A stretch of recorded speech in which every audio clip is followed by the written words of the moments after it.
In this first scene, we're looking at a catch-all route in a NextJS application. The file, named slug.js, lives in the Pages products directory.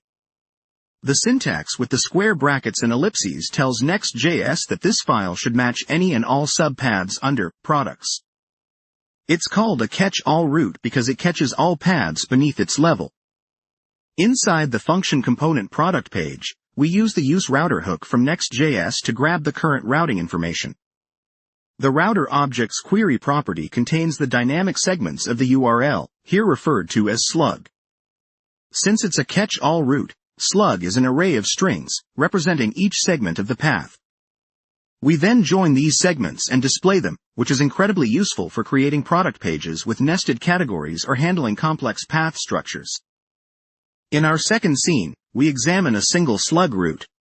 This pattern is located in a file named slug.js under the Pages blog directory. The square brackets indicate that slug is a dynamic segment, which NextJS will replace with the actual path segment that comes after blog. Unlike the catch-all route, this is designed to capture a single path segment, making it an ideal solution for individual blog posts. Using the useRouter hook again, we extract the slug from the router query object, but this time it's a string, not an array, because we are matching a specific segment. Consequently, we directly display the slug value in our component. These dynamic routing techniques allow for the creation of clean and readable URLs, greatly enhancing the user's browsing experience.